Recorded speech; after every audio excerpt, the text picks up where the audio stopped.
नमस्कार दोस्तों, स्वागत है आप सबका इस चैनल पर। आज की इस वीडियो में हम बात करने वाले हैं एक ऐसी बुक के बारे में जिसने दुनिया भर के लोगों की पैसे को देखने की सोच बदल दी है। ये सिर्फ एक बुक नहीं है, बल्कि फाइनेंशियल माइंडसेट और रियल लाइफ मनी लेसन्स का एक पावरफुल गाइड है। Rich dad poor dad. आज हम rich dad poor dad book के टोटल 10 चैप्टर्स को स्टेप बाय स्टेप समझेंगे, जिसमें 6 कोर लेसन्स और 4 एक्शन बेस्ड चैप्टर्स हैं। Lesson 1, the rich don't work for money. अमीर पैसे के लिए काम नहीं करते। Lesson 2, why teach financial literacy. Financial literacy क्यों जरूरी है। Lesson 3, mind your own business. अपना खुद का बिजनेस बनाइए। लेसन 4, टैक्स का इतिहास और कंपनियों की ताकत। Lesson 5, the rich invent money. अमीर पैसे बनाना जानते हैं। Lesson 6, work to learn, don't work for money. पैसे के लिए नहीं, सीखने के लिए काम करें। Action and guidance sections. 4 action based chapters हैं। लेसन 7, ओवरकमिंग ऑब्स्टिकल्स, रुकावटों को कैसे पार करें। लेसन 8, शुरुआत कैसे करें। Lesson 9, still want more, here are some to dos. आगे बढ़ने के लिए जरूरी कदम। लेसन 10, फाइनल थॉट्स, अंतिम विचार। अध्याय 1, अमीर लोग पैसे के लिए काम नहीं करते। इस किताब का पहला अध्याय पूरी पुस्तक की नींव यानी फाउंडेशन है। इसी अध्याय में रॉबर्ट टी कियोसाकी पैसे को लेकर हमारी पारंपरिक सोच को चुनौती देते हैं और ये समझाते हैं कि अमीर और गरीब लोगों की सोच में असली फर्क क्या होता है। बचपन की कहानी से शुरुआत। लेखक बताते हैं कि बचपन में वे और उनके दोस्त माइक ये समझना चाहते थे कि अमीर कैसे बना जाता है। रॉबर्ट के असली पिता पुअर डैड एक पढ़े लिखे सरकारी अधिकारी थे, जबकि माइक के पिता रिच डैड एक सफल बिजनेसमैन थे। पुअर डैड कहते थे, अच्छी पढ़ाई करो, अच्छी नौकरी पाओ और सुरक्षित जिंदगी जियो। रिच डैड ने उनसे कहा, अगर तुम अमीर बनना चाहते हो तो पहले पैसे को समझना सीखो। नौकरी बनाम पैसा। इस अध्याय का सबसे बड़ा संदेश है, अधिकतर लोग पैसे के डर से काम करते हैं। पैसा ना होने का डर, बिल ना भर पाने का डर, नौकरी खोने का डर। इसी डर के कारण लोग नौकरी करते हैं, सैलरी लेते हैं और फिर उसी सैलरी पर निर्भर हो जाते हैं। इसे लेखक रैट रेस कहते हैं, जहां इंसान पूरी जिंदगी काम करता रहता है लेकिन आर्थिक रूप से आगे नहीं बढ़ पाता। अमीरों की सोच क्या अलग है। रिच डैड समझाते हैं कि गरीब और मिडिल क्लास लोग पैसे के लिए काम करते हैं। अमीर लोग पैसे को अपने लिए काम पर लगाते हैं। अमीर लोग सैलरी पर निर्भर नहीं रहते, वे ऐसे एसेट्स बनाते हैं जो उन्हें बिना रोज काम किए भी पैसा देते रहते हैं। डर और लालच का जाल। लेखक बताते हैं कि 2 भावनाएं लोगों को फंसा कर रखती हैं। एक डर, फियर, पैसा ना होने का डर। 2 लालच, डिजायर, ज्यादा पैसा और सुख सुविधाएं पाने की चाह। जब सैलरी आती है तो इंसान खुश होता है, जब बिल आते हैं तो डर जाता है और फिर उसी चक्र में फंसा रहता है। रिच डैड कहते हैं, अगर तुम अपने डर को कंट्रोल करना सीख लो तो पैसा तुम्हारा गुलाम बन जाएगा। सीख, पैसे को समझना जरूरी है। इस अध्याय में रिच डैड ये भी कहते हैं कि स्कूल हमें पढ़ना लिखना सिखाते हैं, लेकिन पैसे को कैसे संभालना है ये नहीं सिखाते। जब तक इंसान पैसे की समझ यानी फाइनेंशियल इंटेलिजेंस विकसित नहीं करता, तब तक ज्यादा कमाई भी उसे अमीर नहीं बना सकती। की लेसन्स फ्रॉम चैप्टर 1। सिर्फ नौकरी करने से अमीरी नहीं आती, पैसे के डर से बाहर निकलना जरूरी है। सैलरी सुरक्षा देती है, आजादी नहीं। पैसे को कंट्रोल करना सीखो, वरना पैसा तुम्हें कंट्रोल करेगा। अमीर बनने की शुरुआत सोच बदलने से होती है। अध्याय 2, वित्तीय साक्षरता क्यों सीखें। रिच डैड पुअर डैड विस्तृत विवरण। रिच डैड पुअर डैड का अध्याय 2 ये समझाता है कि ऊंची सैलरी कमाने से ज्यादा जरूरी है वित्तीय साक्षरता, फाइनेंशियल लिटरेसी। इस अध्याय में रॉबर्ट टी कियोसाकी स्पष्ट करते हैं कि बहुत से लोग पूरी जिंदगी मेहनत करते हैं फिर भी आर्थिक रूप से कमजोर रहते हैं।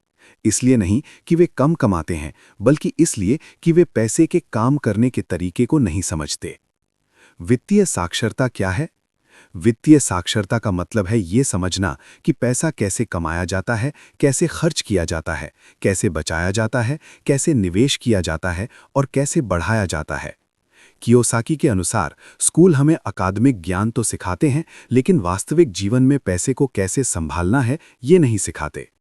कोई व्यक्ति बहुत पढ़ा लिखा हो और अच्छी कमाई करता हो, फिर भी अगर उसे वित्तीय साक्षरता नहीं है तो उसे आर्थिक समस्याओं का सामना करना पड़ सकता है। असेट्स वर्सेस लायबिलिटीज, मुख्य सीख। ये अध्याय किताब के सबसे महत्वपूर्ण सिद्धांतों में से एक को पेश करता है। असेट्स वे चीजें हैं जो आपकी जेब में पैसा डालती हैं, जैसे बिजनेस, किराए की संपत्ति, स्टॉक्स और निवेश, रॉयल्टीज। लायबिलिटीज वे चीजें हैं जो आपकी जेब से पैसा निकालती हैं, जैसे महंगी गाड़ियां, लोन और ईएमआई, क्रेडिट कार्ड का कर्ज, अनावश्यक लग्जरी खर्च। कियोसाकी बताते हैं कि ज्यादातर लोग लायबिलिटीज को असेट समझकर खरीद लेते हैं और इसी वजह से वे आर्थिक रूप से फंसे रहते हैं। अमीर क्यों बनते हैं? अमीर लोग ध्यान देते हैं असेट्स खरीदने पर, लायबिलिटीज कम करने पर, पैसे से और पैसा बनाने पर। गरीब और मिडिल क्लास लोग ध्यान देते हैं सैलरी पर, नौकरी की सुरक्षा पर, पहले खर्च करने पर, बाद में बचत पर। इसी सोच के अंतर की वजह से अमीर बनते जाते हैं, जबकि बाकी लोग संघर्ष करते रहते हैं। ज्यादा कमाई इज नॉट इक्वल टू आर्थिक सुरक्षा। इस अध्याय का एक मुख्य संदेश ये है, अगर कमाई के साथ साथ खर्च भी बढ़ता जाए तो ज्यादा पैसा कमाना भी आर्थिक समस्याओं का समाधान नहीं है।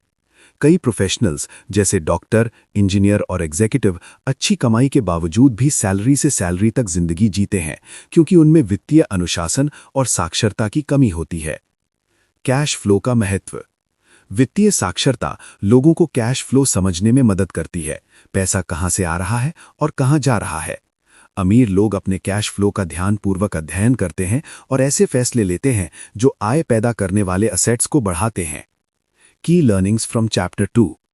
वित्तीय साक्षरता सैलरी से ज्यादा महत्वपूर्ण है। एसेट्स और लायबिलिटीज का फर्क समझना जरूरी है। लायबिलिटीज नहीं, असेट्स खरीदने पर ध्यान दो। आय बढ़ाने से पहले खर्च पर नियंत्रण करो। संपत्ति ज्ञान से बनती है, किस्मत से नहीं। निष्कर्ष। अध्याय 2 ये सिखाता है कि समस्या पैसा नहीं, बल्कि पैसे का ज्ञान न होना है।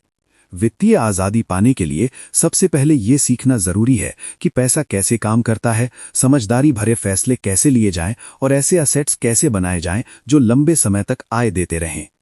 ये अध्याय पाठकों को अपनी वित्तीय शिक्षा की जिम्मेदारी खुद लेने के लिए प्रेरित करता है और सिर्फ स्कूल, नौकरी या नियोक्ता पर निर्भर न रहने के लिए प्रेरित करता है। अध्याय 3 माइंड योर ओन बिजनेस में रॉबर्ट कियोसाकी वित्तीय साक्षरता का एक बहुत ही शक्तिशाली सिद्धांत समझाते हैं। सिर्फ सैलरी कमाने पर नहीं, बल्कि एसेट यानी संपत्ति बनाने पर ध्यान दें। ये अध्याय उस पारंपरिक सोच को चुनौती देता है कि नौकरी में ज्यादा मेहनत करना ही अमीर बनने की कुंजी है। इसके बजाय ये पाठकों को सिखाता है कि अपनी प्रोफेशन यानी नौकरी और अपने बिजनेस यानी एसेट को अलग अलग समझें। नौकरी बनाम बिजनेस मूल विचार। कियोसाकी साफ अंतर बताते हैं। आपकी प्रोफेशन यानी नौकरी जिससे आप पैसा कमाते हैं, जैसे डॉक्टर, इंजीनियर, शिक्षक, तकनीशियन आदि। आपका बिजनेस जो आप खुद के नाम पर रखते या मालिकाना रखते हैं और जो तब भी पैसा देता है जब आप काम नहीं कर रहे होते। अधिकांश लोग इन दोनों को एक ही समझ लेते हैं। वे मानते हैं कि उनकी नौकरी ही उनका बिजनेस है। रिच डैड के अनुसार यही सबसे बड़ी गलती है। नौकरी आपको आय देती है, लेकिन एसेट आपको आज़ादी देते हैं। माइंड योर ओन बिजनेस का असली मतलब क्या है? इसका मतलब ये नहीं है कि अपने नियोक्ता यानी एम्प्लॉयर को नज़रअंदाज करें, काम में लापरवाही करें, तुरंत कोई कंपनी शुरू कर दें।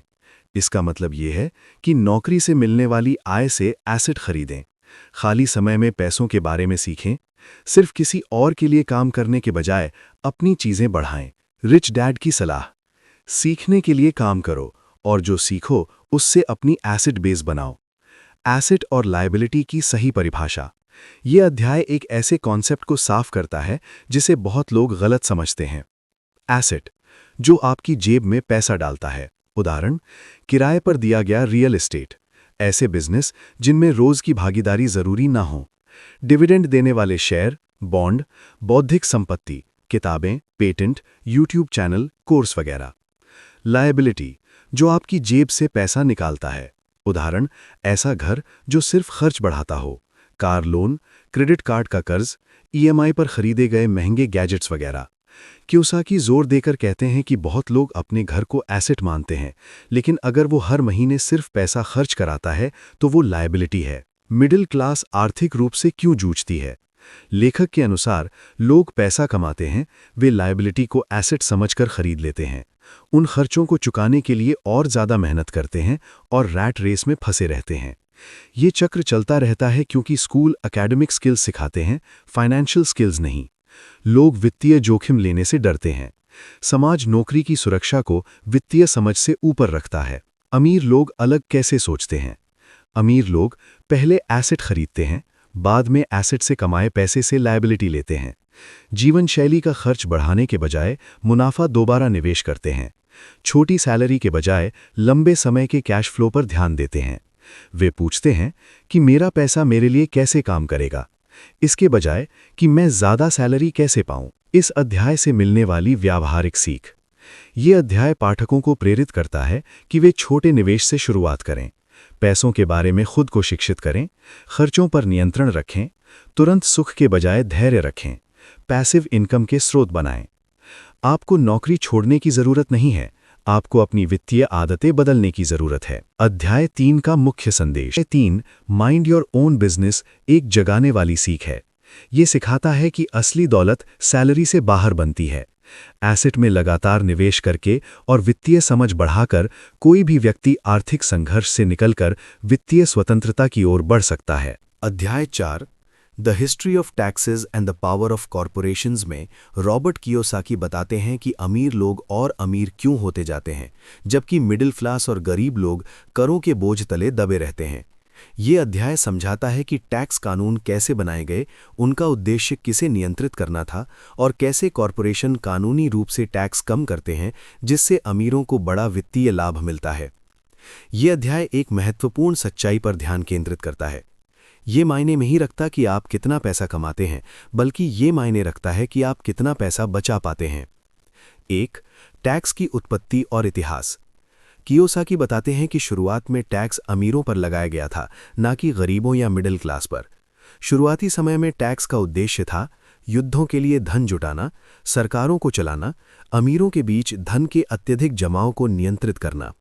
राजनेताओं ने वादा किया, टैक्स सिर्फ अमीरों पर लगेगा, आम लोगों पर इसका असर नहीं पड़ेगा।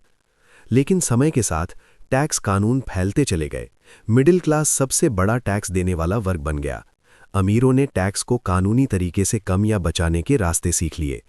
मुख्य बात, एक बार टैक्स बन जाने के बाद वो कभी खत्म नहीं होता, वो सिर्फ बढ़ता जाता है। 2, मिडिल क्लास सबसे ज्यादा टैक्स क्यों देती है? लेखक के अनुसार मिडिल क्लास कड़ी मेहनत करती है, लेकिन सबसे अधिक प्रतिशत में टैक्स देती है।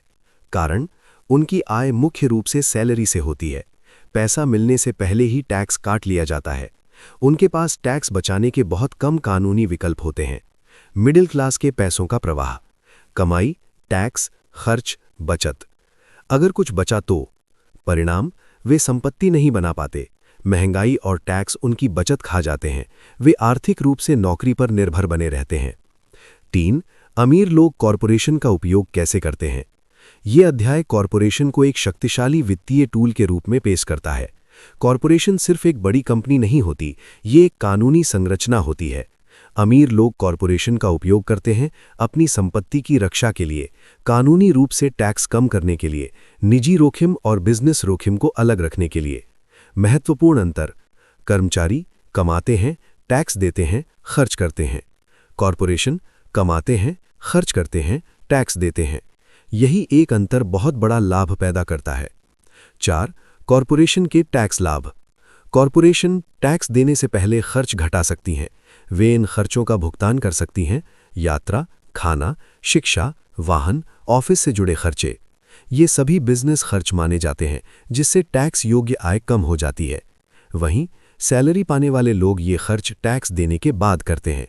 इसी कारण अमीर और अमीर होते जाते हैं, क्योंकि वे टैक्स कानूनों में लिखे अलग नियमों से खेलते हैं।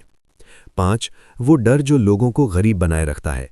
कियोसाकी बताते हैं कि ज़्यादातर लोग डर की वजह से गरीब बने रहते हैं। टैक्स ऑडिट का डर, बिजनेस शुरू करने का डर, गलती करने का डर, टैक्स कानून सीखने का डर।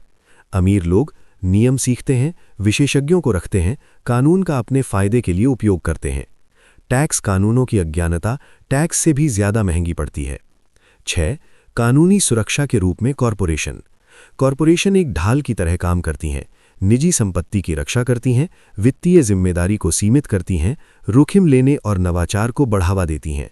इसीलिए सरकारें बिजनेस को सपोर्ट करती हैं, उद्यमियों को प्रोत्साहन देती हैं, कॉरपोरेट टैक्स का बोझ कम करती हैं।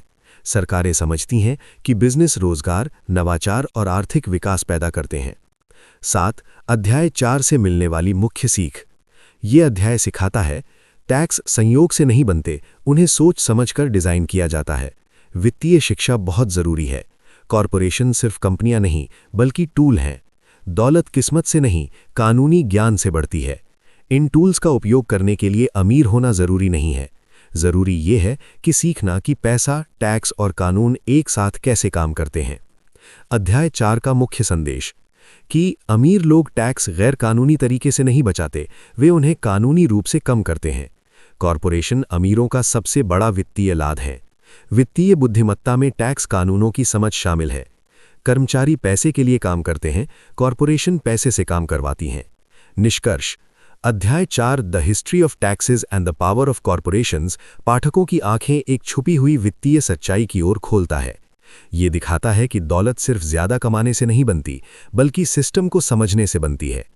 टैक्स और कॉरपोरेशन के काम करने के तरीके सीखकर कोई भी व्यक्ति अपनी आय की रक्षा कर सकता है, एसेट बना सकता है और वित्तीय स्वतंत्रता के और करीब पहुंच सकता है। अध्याय 5 द रिच इन्वेंट मनी, यानी अमीर पैसा बनाते हैं, में रॉबर्ट कियोसाकी समझाते हैं कि पैसा सिर्फ कमाया ही नहीं जाता, पैसा बनाया भी जाता है। ये अध्याय उस मिथक को तोड़ता है कि दौलत सिर्फ कड़ी मेहनत, ऊंची शिक्षा या बड़ी सैलरी से ही आती है। इसके बजाय ये दिखाता है कि वित्तीय बुद्धिमत्ता, रचनात्मक सोच और साहस ही वे असली साधन हैं जो अमीरों को और अमीर बनाते हैं। इस अध्याय का केंद्रीय विचार सरल लेकिन बहुत शक्तिशाली है। अमीर लोग अवसरों का इंतजार नहीं करते, वे अवसर खुद बनाते हैं। पैसा बनाना यानी इन्वेंटिंग मनी का क्या मतलब है? कियोसाकी स्पष्ट करते हैं कि पैसा बनाना गैर कानूनी तरीके से नोट छापना नहीं है। इसका मतलब है ऐसे अवसर देखना जो दूसरों को दिखाई नहीं देते, समझदारी से सौदों की रचना करना, ज्ञान, सही समय और लेवरेज का उपयोग करना, समस्याओं को मुनाफे में बदलना। अमीर लोग ये नहीं पूछते ये नौकरी कितनी सैलरी देती है, वे पूछते हैं मैं इस सौदे को कैसे बनाऊं कि पैसा पैदा हो। असली ताकत है वित्तीय बुद्धिमत्ता। ये अध्याय वित्तीय बुद्धिमत्ता पर बहुत जोर देता है, जिसमें शामिल हैं अकाउंटिंग स्किल्स यानी नंबरों को समझना, निवेश की जानकारी, बाजार की समझ, कानून और टैक्स की जानकारी, लोगों को मैनेज करने की क्षमता। जिन लोगों में वित्तीय बुद्धिमत्ता नहीं होती, वे अक्सर कहते हैं ये बहुत जोखिम भरा है, मेरे पास इतना पैसा नहीं है, ये सुरक्षित नहीं है। लेकिन अमीर लोग समझते हैं जो आप कर रहे हैं उसे न जानना ही असली जोखिम है। जोखिम बनाम डर, लोग अवसर क्यों चूक जाते हैं? कियोसाकी बताते हैं कि पैसा खोने का डर ज्यादातर लोगों को अमीर बनने से रोक देता है। आम डर हैं असफल होने का डर, गलती करने का डर, आलोचना का डर, जमा पूंजी खोने का डर। अमीर लोग सोच समझकर जोखिम लेते हैं, नुकसान से सीखते हैं, अनुभव के साथ बेहतर होते जाते हैं, मौका आते ही कार्रवाई करते हैं। मुख्य सीख है सबसे बड़ा जोखिम है बहुत ज्यादा सुरक्षित खेलना। अमीर लोग वे अवसर कैसे देखते हैं जो दूसरों से छूट जाते हैं? अवसर हर जगह होते हैं, लेकिन केवल वित्तीय रूप से शिक्षित लोग ही उन्हें पहचान पाते हैं। अमीर लोग सौदों का तेजी से विश्लेषण करते हैं, नंबरों को गहराई से समझते हैं, कम कीमत वाली संपत्तियां पहचानते हैं। जब सब डरते हैं तब खरीदते हैं, जब सब लालची होते हैं तब बेचते हैं। वहीं ज्यादातर लोग पूरी तरह सुरक्षित समय का इंतजार करते हैं, नौकरी की सुरक्षा पर निर्भर रहते हैं, सही समय चूक जाते हैं, भीड़ के पीछे चलते हैं। शिक्षा बनाम वित्तीय शिक्षा। कियोसाकी पारंपरिक शिक्षा प्रणाली की आलोचना करते हैं क्योंकि ये अकादमिक सफलता सिखाती है, लोगों को कर्मचारी बनने के लिए तैयार करती है, पैसे की समझ सिखाने से बचती है। उनका तर्क है, स्कूल सिखाते हैं कि पैसे के लिए कैसे काम करें, ये नहीं कि पैसा कैसे बनाया जाए। अमीर लोग अपना समय लगाते हैं निवेश सीखने में, कैश फ्लो समझने में, असली जिंदगी के सौदों का अध्ययन करने में, वित्तीय निर्णय लेने का अभ्यास करने में। काम करके सीखना। इस अध्याय का सबसे मजबूत संदेश है, सबसे अच्छी सीख काम करने से मिलती है। अमीर लोग छोटी शुरुआत करते हैं, गलतियां करते हैं, असली अनुभवों से सीखते हैं, अपनी रणनीति में सुधार करते रहते हैं। परफेक्ट ज्ञान का इंतजार अक्सर कोई कदम न उठाने की वजह बन जाता है। रचनात्मकता विचारों को दौलत में बदलती है। पैसा बनाने के लिए रचनात्मकता जरूरी है। खाली पड़ी जमीन को किराए की आय में बदलना, कम दाम वाली प्रॉपर्टी खरीदना, कम पूंजी से बिजनेस खड़ा करना, दूसरों के पैसे का कानूनी उपयोग करना, स्किल, सही समय और विजन को जोड़ना। अमीर लोग पैसे को सिर्फ कागज या नंबर नहीं बल्कि एक विचार मानते हैं। अध्याय 5 से मिलने वाली मुख्य सीख। ये अध्याय पाठकों को सिखाता है, पैसे के बारे में रचनात्मक सोचें, अपनी वित्तीय बुद्धिमत्ता बढ़ाएं, डर के बावजूद कार्रवाई करें, सुरक्षा नहीं अवसर खोजें, अनुभव से लगातार सीखते रहें। अध्याय 5 का मुख्य संदेश। की पॉइंट्स। पैसा विचारों से बनता है, सिर्फ मेहनत से नहीं। वित्तीय बुद्धिमत्ता जोखिम कम करती है, डर अवसरों को रोक देता है। अमीर पैसा बनाते हैं, बाकी लोग उसके लिए काम करते हैं। निष्कर्ष। अध्याय 5 द रिच इन्वेंट मनी सोच बदलने वाला अध्याय है। यह सिखाता है कि दौलत कोई सैलरी नहीं बल्कि एक कौशल है। जो लोग वित्तीय समझ, साहस और रचनात्मकता विकसित करते हैं, वे किसी भी अर्थव्यवस्था में पैसा बना सकते हैं। जो लोग सिर्फ नौकरी की सुरक्षा पर निर्भर रहते हैं, वे सीमित ही रह जाते हैं। ये अध्याय पाठकों को प्रेरित करता है कि वे अवसरों का इंतजार करना छोड़ें और खुद अवसर बनाना शुरू करें। अध्याय 6 work to learn don't work for money, यानी सीखने के लिए काम करो, सिर्फ पैसे के लिए नहीं, में रॉबर्ट कियोसाकी बताते हैं कि लोग आर्थिक रूप से फंसे क्यों रह जाते हैं। इसका सबसे बड़ा कारण पैसे की कमी नहीं बल्कि कौशल यानी स्किल्स की कमी है। यह अध्याय उस पारंपरिक सोच को मजबूती से चुनौती देता है कि नौकरी का उद्देश्य केवल सैलरी कमाना है। इसके बजाय कियोसाकी सिखाते हैं कि नौकरी को सीखने का मैदान यानी लर्निंग ग्राउंड बनाना चाहिए, न कि सिर्फ आय का साधन। इस अध्याय का मुख्य विचार बिल्कुल स्पष्ट है। सैलरी नहीं, कौशल आपको अमीर बनाते हैं।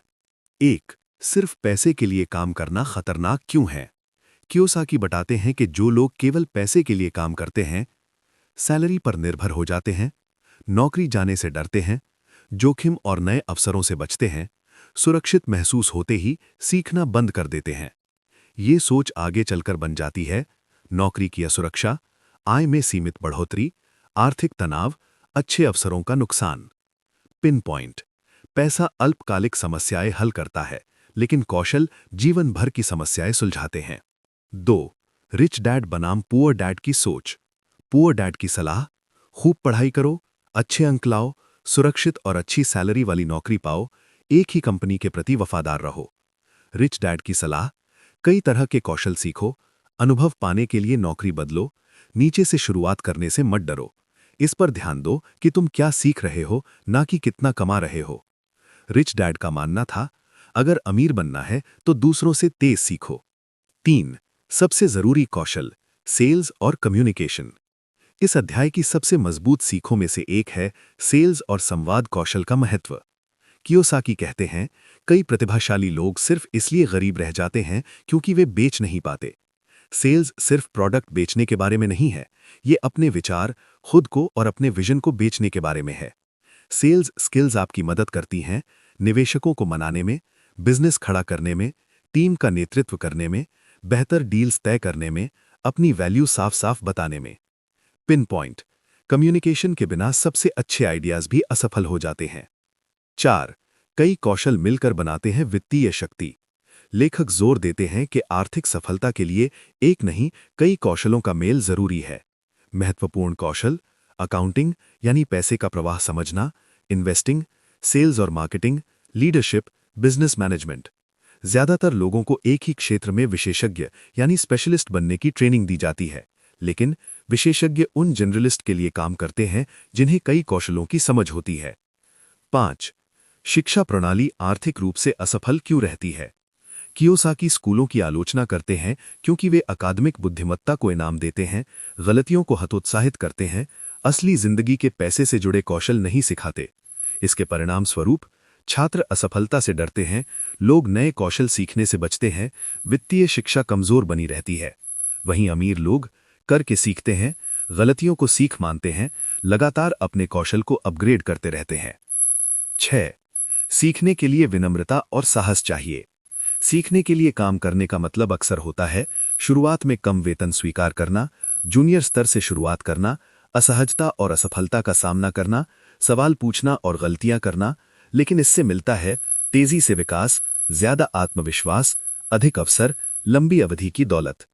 पिन पॉइंट, अल्पकालिक त्याग दीर्घकालिक आजादी देता है। 7. कियोसाकी का वास्तविक जीवन उदाहरण। कियोसाकी बताते हैं कि उन्होंने लीडरशिप सीखने के लिए मरीन फोर्स ज्वाइन की, अस्वीकार किए जाने के डर को खत्म करने के लिए सेल्स में काम किया, सभी कौशलों को एक साथ लागू करने के लिए बिजनेस में प्रवेश किया।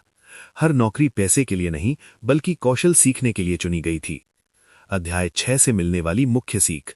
ये अध्याय पाठकों को सिखाता है ऐसी नौकरियां चुनें जो उपयोगी कौशल सिखाएं, स्वयं की शिक्षा में निवेश करें, सिर्फ ऊंची सैलरी के पीछे ना भागें, विभिन्न कौशलों का निर्माण करें, मासिक वेतन नहीं लंबे समय के भविष्य के बारे में सोचें।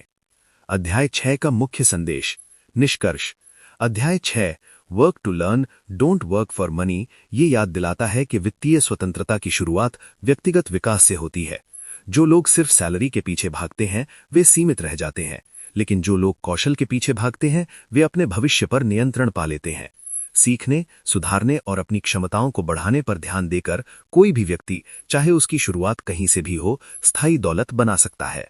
अध्याय 7 ओवरकमिंग ऑब्स्टिकल्स यानी बाधाओं पर विजय पाना में रॉबर्ट कियोसाकी बताते हैं कि ज्यादातर लोग आर्थिक रूप से इसलिए असफल नहीं होते क्योंकि उनके पास पैसा, शिक्षा या अवसरों की कमी होती है, बल्कि इसलिए होते हैं क्योंकि वे अंदरूनी भावनात्मक बाधाओं में फंसे रहते हैं। ये अध्याय बाहरी समस्याओं जैसे सैलरी, अर्थव्यवस्था या नौकरी से ध्यान हटाकर भीतरी चुनौतियों जैसे डर, संदेह, आदतें और अहंकार पर केंद्रित करता है। इस अध्याय का केंद्रीय संदेश बेहद शक्तिशाली और सीधा है। वित्तीय सफलता की सबसे बड़ी बाधाएं हमारे बाहर नहीं, हमारे भीतर होती हैं। सिर्फ ज्ञान क्यों पर्याप्त नहीं है? कियोसाकी बताते हैं कि बहुत से लोग पैसे से जुड़ी किताबें पढ़ते हैं, सेमिनार में जाते हैं, बुनियादी वित्तीय अवधारणाएं समझते हैं, फिर भी वे कोई कदम नहीं उठाते। क्यों? क्योंकि भावनाएं ज्ञान से ज्यादा व्यवहार को नियंत्रित करती हैं। अगर डर और आदतें आपको रोक दें तो ये जानना बेकार है कि क्या करना चाहिए। वित्तीय सफलता की 5 बड़ी बाधाएं। कियोसाकी 5 मुख्य भावनात्मक बाधाएं बताते हैं जो लोगों को अमीर बनने से रोकती हैं। डर, नकारात्मक सोच, संदेह, आलस्य, बुरी आदतें, अहंकार। ये बाधाएं लगभग सभी में होती हैं, लेकिन अमीर लोग इन्हें संभालना सीख लेते हैं। बाधा 1, पैसा खोने का डर। डर सबसे शक्तिशाली और सबसे आम बाधा है। हर कोई पैसा खोने से डरता है। डर लोगों को निवेश से दूर रखता है। डर उन्हें सुरक्षित लेकिन सीमित विकल्प चुनने पर मजबूर करता है। ज्यादातर लोग कहते हैं कहीं पैसा ना डूब जाए, ये बहुत जोखिम भरा है, अगर असफल हो गया तो। अमीर लोग अलग तरह से सोचते हैं। वे नुकसान को सीख मानते हैं। वे समझते हैं कि गलतियां सफलता का हिस्सा हैं। वे डर से भागते नहीं बल्कि उसे नियंत्रित करते हैं। समस्या पैसा खोना नहीं है, समस्या खोने से डरना है। बाधा 2, नकारात्मक सोच या संदेह। नकारात्मक सोच तब होती है जब लोग हर अवसर पर शक करते हैं, सिर्फ जोखिम पर ध्यान देते हैं, तथ्यों से ज्यादा नकारात्मक राय पर भरोसा करते हैं। आम विचार, ये काम नहीं करेगा, मार्केट बहुत जोखिम भरा है, अब बहुत देर हो चुकी है। ऐसे लोग जरूरत से ज्यादा विश्लेषण करते हैं, फैसले टालते रहते हैं, हैं, अच्छे अवसर चूक जाते हैं। नकारात्मक सोच अक्सर बुद्धिमत्ता जैसी लगती है, लेकिन असल में ये डर का ही रूप होती है। बाधा 3, आलस्य, व्यस्तता के पीछे छुपा हुआ। कियोसाकी बताते हैं कि आलस्य अक्सर साफ दिखाई नहीं देता। ये आमतौर पर ऐसे दिखता है, मैं बहुत व्यस्त हूँ, मेरे पास समय नहीं है। लोग व्यस्त रहते हैं, लंबे काम के घंटे, मनोरंजन, सोशल मीडिया, लेकिन वे बचते हैं पैसे के बारे में सीखने से, निवेश का अध्ययन करने से, वित्तीय कौशल सुधारने से। व्यस्त रहना अक्सर विकास से बचने का बहाना होता है। बाधा 4, बुरी आदतें, रोजमर्रा की आदतें ही आर्थिक भविष्य तय करती हैं। बुरी आदतें, पहले खर्च करना, बाद में निवेश, जो बच जाए वही बचत करना, सीखने की जगह आराम चुनना। अमीर लोग अच्छी आदतें बनाते हैं, जैसे पहले खुद को भुगतान करना, खर्च से पहले निवेश करना, नियमित रूप से अपने पैसों की समीक्षा करना। रोज की छोटी आदतें लंबे समय में बड़े नतीजे देती हैं। बाधा 5, अहंकार या ईगो, अहंकार तब होता है जब लोग मान लेते हैं कि उन्हें सब पता है, दूसरों से सीखने से इनकार करते हैं, विशेषज्ञों की सलाह नजरअंदाज करते हैं। आम वाक्य, मुझे ये पहले से पता है, अब ये तरीका काम नहीं करता। कियोसाकी समझाते हैं, अहंकार सीखने को रोकता है और रुकी हुई सीख दौलत को रोकती है। अमीर लोग विनम्र रहते हैं, सीखते रहते हैं, सवाल पूछते हैं, विशेषज्ञों को नियुक्त करते हैं। जो आप नहीं जानते वो आपको उससे ज्यादा नुकसान पहुंचा सकता है जो आप जानते हैं। ज्यादातर लोग आर्थिक रूप से अटके क्यों रहते हैं? कियोसाकी के अनुसार स्कूल एकेडमिक बुद्धिमत्ता सिखाते हैं, लेकिन पैसे से जुड़ी भावनात्मक बुद्धिमत्ता नहीं। लोगों को जोखिम, नुकसान या डर से निपटना नहीं सिखाया जाता। इसका नतीजा, लोग अपने कंफर्ट जोन में ही रहते हैं। वे बाहरी कारणों को दोष देते हैं, आर्थिक विकास की जिम्मेदारी नहीं लेते। इन बाधाओं को कैसे दूर करें? कियोसाकी प्रायोगिक उपाय सुझाते हैं। डर के बावजूद कदम उठाएं, लगातार सीखते रहें, बुरी आदतों को अच्छी आदतों से बदलें, आराम के बजाय साहस चुनें, सिर्फ पैसों को नहीं अपनी भावनाओं को भी नियंत्रित करें। कार्यवाही डर और संदेह की सबसे अच्छी दवा है। अध्याय 7 से मिलने वाली मुख्य सीख, यह अध्याय सिखाता है कि वित्तीय समस्याएं अक्सर भावनात्मक समस्याएं होती हैं। आत्मानुशासन बुद्धिमत्ता से ज्यादा जरूरी है। विकास कंफर्ट जोन के बाहर शुरू होता है। दौलत उन्हें मिलती है जो कदम उठाते हैं, न कि उन्हें जो इंतजार करते हैं। अध्याय 7 का मुख्य संदेश कि डर होना स्वाभाविक है, लेकिन उसे आपको नियंत्रित करने देना गलत है। संदेह, आलस्य, आदतें और अहंकार सफलता को रोकते हैं। भावनाओं पर नियंत्रण से वित्त पर नियंत्रण आता है। दौलत का सबसे बड़ा दुश्मन हमारे भीतर ही रहता है। निष्कर्ष, अध्याय 7 ओवरकमिंग ऑब्स्टिकल्स एक बेहद प्रायोगिक और सोच बदलने वाला अध्याय है। ये दिखाता है कि वित्तीय स्वतंत्रता की शुरुआत भीतर से होती है। जब कोई व्यक्ति डर, संदेह, आलस्य, बुरी आदतों और अहंकार पर काबू पा लेता है, तो पैसों से जुड़ी बाहरी चुनौतियां अपने आप आसान हो जाती हैं। कियोसाकी हमें याद दिलाते हैं कि दौलत का रास्ता दुनिया ने नहीं रोका है, हमारी अपनी सोच ने रोका है। अध्याय 8, गेटिंग स्टार्टेड, यानी शुरुआत करना, रिच डैड पुअर डैड की सबसे व्यावहारिक और कार्यप्रधान अध्यायों में से एक है। अमीर और गरीब की सोच में अंतर समझाने और वित्तीय साक्षरता के महत्व को उजागर करने के बाद रॉबर्ट कियोसाकी अब एक बहुत ही महत्वपूर्ण सवाल का जवाब देते हैं। ठीक है, मैं विचारों को समझ गया, लेकिन मैं वास्तव में शुरुआत कैसे करूं? ये अध्याय ज्ञान को कर्म में यानी एक्शन में बदलने के बारे में है। अध्याय का मुख्य संदेश, कियोसाकी इस बात पर जोर देते हैं कि क्या करना है ये जानना तब तक बेकार है जब तक आप उसे वास्तव में करते नहीं हैं। बहुत से लोग पैसे से जुड़े विषयों पर किताबें पढ़ते हैं, सेमिनार में जाते हैं या वीडियो देखते हैं, लेकिन बहुत कम लोग वास्तविक कदम उठाते हैं। ये अध्याय वित्तीय स्वतंत्रता की यात्रा शुरू करने के लिए आवश्यक आत्मविश्वास, अनुशासन और आदतों को विकसित करने पर केंद्रित है। लेखक बताते हैं कि शुरुआत में हर किसी को डर और संदेह होता है, लेकिन सफल लोग इन भावनाओं के बावजूद आगे बढ़ते हैं। अध्याय 8 से प्रमुख सीख, गेटिंग स्टार्टेड। 1. डर पर काबू पाना पहला कदम है। अधिकांश लोग निवेश या संपत्ति बनाने की शुरुआत इसलिए नहीं करते क्योंकि वो डरते हैं। पैसे खोने का डर, गलती करने का डर, मूर्ख दिखने का डर। कियोसाकी समझाते हैं कि डर कभी खत्म नहीं होता, यहां तक कि अमीरों के लिए भी नहीं। अंतर यह है कि गरीब लोग डर को अपने ऊपर हावी होने देते हैं, अमीर लोग डर को संभालना सीखते हैं। असफलता एक शिक्षक है, दुश्मन नहीं। 2. छोटा शुरू करें, लेकिन अभी शुरू करें। शुरुआत करने के लिए बहुत सारे पैसे की जरूरत नहीं होती। कियोसाकी पाठकों को प्रेरित करते हैं कि वो छोटे निवेश से शुरुआत करें, अनुभव से सीखें और जैसे जैसे आत्मविश्वास बढ़े, जोखिम धीरे धीरे बढ़ाएं। परफेक्ट समय या और पैसे का इंतजार करना अक्सर कभी शुरुआत न करने के बराबर होता है। 3. कार्य के माध्यम से वित्तीय बुद्धिमत्ता विकसित करें। वित्तीय बुद्धिमत्ता केवल किताबों से नहीं आती, ये करने से आती है। निवेश करने से भले ही छोटी राशि में हो, आप सीखते हैं बाजार कैसे काम करता है, भावनाएं निर्णयों को कैसे प्रभावित करती हैं, अवसरों का मूल्यांकन कैसे किया जाए। शुरुआत में की गई गलतियां अक्सर सबसे सस्ते सबक होती हैं। 4. अपनी संपत्तियों का चयन समझदारी से करें। कियोसाकी पाठकों को याद दिलाते हैं कि संपत्ति आपकी जेब में पैसा डालती है, दायित्व आपकी जेब से पैसा निकालते हैं।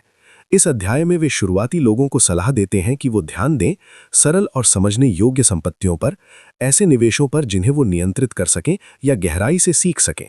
जल्दी अमीर बनने वाली योजनाओं से दूर रहने पर। रियल धन रातों रात नहीं, बल्कि कदम दर कदम बनता है। 5. अनुशासन और फोकस विकसित करें। लोगों के आर्थिक रूप से असफल होने का एक बड़ा कारण अनुशासन की कमी है। कियोसाकी सुझाव देते हैं, स्पष्ट वित्तीय लक्ष्य तय करें, मुनाफे को खर्च करने के बजाय दोबारा निवेश करें, दूसरों की आलोचना के बावजूद अपने लक्ष्य पर केंद्रित रहें। वे बताते हैं कि बहुत से लोग जल्दी हार मान लेते हैं क्योंकि वे विकास नहीं, आराम चाहते हैं। 6. सफलता और असफलता दोनों से सीखें। कियोसाकी के अनुसार जीत आत्मविश्वास सिखाती है, हार बुद्धिमत्ता सिखाती है। हर निवेशक चाहे अमीर हो या गरीब, नुकसान का अनुभव करता है। असली बात यह है कि आप कैसे प्रतिक्रिया देते हैं। क्या आप हार मान लेते हैं या सीख कर खुद को बेहतर बनाते हैं? अमीर लोग गलतियों को प्रक्रिया का हिस्सा मानते हैं। अध्याय 8 की सबसे बड़ी सीख। अध्याय 8 सिखाता है कि वित्तीय स्वतंत्रता एक निर्णय से शुरू होती है। आपको ये जरूरी नहीं है बहुत अधिक आय, परफेक्ट शिक्षा, खास संपर्क। आपको चाहिए शुरुआत करने का साहस, सीखने की इच्छा, लगातार आगे बढ़ते रहने की प्रतिबद्धता। शुरुआत करना परफेक्ट होने से ज्यादा महत्वपूर्ण है। निष्कर्ष। गेटिंग स्टार्टेड ये याद दिलाता है कि वित्तीय सफलता एक यात्रा है, कोई एक बार की घटना नहीं। रॉबर्ट कियोसाकी पाठकों को अपने वित्तीय भविष्य की जिम्मेदारी लेने, डर को स्वाभाविक मानने और संपत्तियां बनाना शुरू करने के लिए प्रेरित करते हैं, भले ही शुरुआत कितनी ही छोटी क्यों ना हो। ये अध्याय पाठकों को कर्मचारी की तरह सोचने से निवेशक की तरह काम करने की प्रेरणा देता है। सबसे अच्छा समय कल था और दूसरा सबसे अच्छा समय आज है। अध्याय 9 still want more, here are some to dos. अभी और चाहिए तो ये कुछ काम करने योग्य बातें हैं। रिच डैड पुअर डैड का अंतिम और सबसे अधिक कार्य केंद्रित यानी एक्शन फोकस्ड अध्याय है। वित्तीय साक्षरता, सोच, माइंडसेट, डर, अनुशासन और शुरुआत करने जैसे विषयों को समझाने के बाद रॉबर्ट कियोसाकी अब सीधे उन पाठकों से बात करते हैं जो प्रेरित हैं और ये सवाल करते हैं, मैं अवधारणाएं समझ गया हूं, मेरी सोच बदलने लगी है, अब मुझे आगे क्या करना चाहिए। ये अध्याय उन सभी लोगों के लिए एक व्यावहारिक रोड मैप की तरह काम करता है जो वित्तीय स्वतंत्रता की यात्रा में और गहराई तक जाना चाहते हैं। अध्याय 9 का मुख्य उद्देश्य। इस अध्याय में कियोसाकी का मुख्य लक्ष्य पाठकों को किताब खत्म करने के बाद भी लगातार आगे बढ़ते रहने में मदद करना है। उनका मानना है कि केवल पढ़ने से धन नहीं बनता, निरंतर सीखना, जिज्ञासा और कार्यवाही ही वास्तविक संपत्ति बनाते हैं। ये अध्याय कठोर नियमों के बजाय वास्तविक जीवन में अपनाए जाने वाले कार्यों का एक समूह प्रस्तुत करता है जो समय के साथ पाठकों की वित्तीय बुद्धिमत्ता को तेज करता है। अध्याय 9 में समझाए गए मुख्य विचार। 1. मैं इसे वहन नहीं कर सकता, कहना बंद करें। Kiyosaki I can't afford it कहने की आदत की कड़ी आलोचना करते हैं। ये वाक्य दिमाग को बंद कर देता है, ये असहायता की भावना बढ़ाता है, ये लोगों को सीमाओं में फंसाए रखता है। इसके बजाय वे पूछने का सुझाव देते हैं, मैं इसे कैसे वहन कर सकता हूं। ये छोटा सा बदलाव रचनात्मक सोच को सक्रिय करता है, समस्या समाधान कौशल विकसित करता है, पैसे कमाने के नए तरीके सीखने के लिए प्रेरित करता है। अमीर लोग अपने दिमाग को बहाने नहीं, समाधान ढूंढने के लिए प्रशिक्षित करते हैं। 2. पहले सिखाएं फिर और सीखें। लेखक एक चौंकाने वाला सुझाव देते हैं, जो सीखना चाहते हैं वही सिखाइए। जब आप सिखाते हैं, आपकी समझ गहरी होती है, ज्ञान की कमियां सामने आती हैं, आत्मविश्वास बढ़ता है। वे बताते हैं कि वित्तीय ज्ञान को चाहे दोस्तों, परिवार या छोटे समूहों के साथ साझा करना आपको लगातार सीखने और जिम्मेदार बने रहने के लिए मजबूर करता है। 3. हमेशा खुद को पहले भुगतान करें। कियोसाकी अपने सबसे महत्वपूर्ण सिद्धांतों में से एक को फिर से दोहराते हैं, खुद को पहले भुगतान करें। इसका मतलब है बिल चुकाने से पहले बचत और निवेश करें, आरामदायक खर्च से पहले संपत्तियां बनाएं, सुविधा के बजाय अनुशासन अपनाएं। ऐसा करने से आप वित्तीय मजबूती विकसित करते हैं, दबाव को संभालना सीखते हैं, तनख्वाह से तनख्वाह जीने से बचते हैं। इस आदत से पैदा हुआ दबाव लोगों को और ज्यादा समझदार और संसाधनपूर्ण बनाता है। 4. दोस्तों का चुनाव सोच समझकर करें। कियोसाकी बताते हैं कि पैसे पर होने वाली बातचीत बहुत मायने रखती है। गरीब लोग समस्याओं की बात करते हैं, मध्यम वर्ग नौकरी और सुरक्षा की चर्चा करता है, अमीर लोग विचारों, अवसरों और निवेश पर बात करते हैं। वे पाठकों को सलाह देते हैं, आर्थिक रूप से समझदार लोगों के साथ समय बिताएं, निवेशकों, उद्यमियों और मेंटोर्स से सीखें, नकारात्मक और डर आधारित सलाह से दूर रहें। आपका वातावरण आपकी वित्तीय सोच को आकार देता है। 5. एक फॉर्मूला में महारत हासिल करें, फिर दूसरा सीखें। लेखक सुझाव देते हैं, किसी एक निवेश रणनीति को गहराई से सीखें, आत्मविश्वास आने तक उसका अभ्यास करें, फिर दूसरी रणनीति की ओर बढ़ें। इसमें शामिल हो सकता है रियल एस्टेट की बुनियादी समझ, बिजनेस सिस्टम, शेयर बाजार के मूल सिद्धांत। रणनीतियों के बीच बिना सोचे समझे कूदना अक्सर भ्रम और नुकसान का कारण बनता है। विविधता से पहले गहराई, यही मुख्य सीख है। 6. इतिहास से सीखें। लेखक पाठकों को प्रोत्साहित करते हैं कि वे पुराने वित्तीय उछाल और मंदी का अध्ययन करें, बाजार के पैटर्न पर ध्यान दें, समझें कि लोग धन कैसे कमाते या खोते हैं। इतिहास हमें संकेत देता है जोखिम के बारे में, सही समय के बारे में, मानव व्यवहार के बारे में। जो लोग इतिहास को नज़रअंदाज करते हैं वे अक्सर महंगी गलतियां दोहराते हैं। 7. परफेक्शन से ज़्यादा ज़रूरी है एक्शन। इस अध्याय का सबसे शक्तिशाली विचार है, आपको परफेक्ट होने की ज़रूरत नहीं, बस कदम उठाइए। बहुत से लोग और ज्ञान का इंतज़ार करते रहते हैं, गलतियां करने से डरते हैं, अवसरों का ज़रूरत से ज़्यादा विश्लेषण करते हैं। कियोसाकी याद दिलाते हैं कि अनुभव सबसे अच्छा शिक्षक है। छोटा कदम कोई कदम न उठाने से बेहतर है। आत्मविश्वास काम करने से बढ़ता है। अध्याय 9 का बड़ा संदेश। ये अध्याय एक पावरफुल सच्चाई को दोहराता है, वित्तीय शिक्षा कभी समाप्त नहीं होती। कियोसाकी स्पष्ट करते हैं कि धन समय के साथ बनता है, वित्तीय बुद्धिमत्ता को रोज निखारना पड़ता है। जिज्ञासा और साहस अमीर और गरीब के बीच अंतर पैदा करते हैं। ये अध्याय आजीवन सीखने और आत्मविकास का आह्वान है। निष्कर्ष। अध्याय 9 still want more, here are some to dos दीर्घकालिक वित्तीय सफलता के लिए एक व्यावहारिक चेकलिस्ट की तरह है। ये जल्दी अमीर बनने का वादा नहीं करता, बल्कि ऐसी आदतें, सोच के तरीके और कार्य बताता है जिन्हें लगातार अपनाने से वित्तीय स्वतंत्रता हासिल की जा सकती है। रॉबर्ट कियोसाकी पाठकों को अंत में ये प्रेरणा देते हैं, सीखते रहिए, बेहतर सवाल पूछते रहिए, लगातार एक्शन लेते रहिए। ये यात्रा इस किताब पर खत्म नहीं होती, यहीं से शुरू होती है। लेसन 10 फाइनल थॉट्स, अंतिम विचार। अध्याय 10 के मुख्य विचार, की टेकअवेज। 1. डर से आगे बढ़ो, फियर इज नॉर्मल। अमीर और गरीब दोनों को डर लगता है। फर्क ये है कि अमीर डर के बावजूद कदम उठाते हैं, जबकि ज्यादातर लोग डर के कारण रुक जाते हैं। 2. पैसा लक्ष्य नहीं, साधन है। पैसा अपने आप में अंतिम लक्ष्य नहीं है। असली लक्ष्य है आजादी, फाइनेंशियल फ्रीडम और अपनी जिंदगी पर कंट्रोल। 3. सीखते रहो, रुकना मत। किताब पढ़ना, सेमिनार, मेंटर्स, सीखना कभी बंद नहीं होना चाहिए। जो सीखना छोड़ देता है उसकी प्रगति भी रुक जाती है। 4. अमीरों की आदतें अपनाओ। अमीर लोग पहले एसेट्स बनाते हैं, फिर लायबिलिटीज से दूर रहते हैं और लंबी सोच, लॉन्ग टर्म थिंकिंग रखते हैं। 5. खुद पर भरोसा रखो। मैं नहीं कर सकता से बाहर निकलो। खुद से पूछो, मैं कैसे कर सकता हूं। चैप्टर 10 का कोर मैसेज, अमीर बनने का रास्ता बाहर नहीं, आपके दिमाग के अंदर है। दोस्तों, अगर आप यहाँ तक वीडियो देख रहे हो तो दिल से थैंक यू। आपने अपना कीमती वक्त निकालकर रिच डैड पुअर डैड की ऑडियो बुक समरी देखी। इसका मतलब है कि आप अपनी सोच, अपना फ्यूचर और अपनी फाइनेंशियल लाइफ को बेटर बनाना चाहते हो। उम्मीद है कि इस बुक के आइडियाज जैसे financial education, assets versus liabilities और मनी माइंडसेट आपको नई डायरेक्शन देंगे। अगर वीडियो आपको पसंद आई हो तो लाइक ज़रूर करें, चैनल को सब्सक्राइब करें और इस वीडियो को उन लोगों के साथ शेयर करें जो अपनी फाइनेंशियल लाइफ बदलना चाहते हैं। ऐसी ही और वैल्यूएबल बुक समरीज और एजुकेशनल कंटेंट के लिए गायत्री टेक के साथ बने रहिए। मिलते हैं नेक्स्ट वीडियो में, तब तक सीखते रहिए, ग्रो करते रहिए और अपने सपनों पर काम करते रहिए। Thank you so much.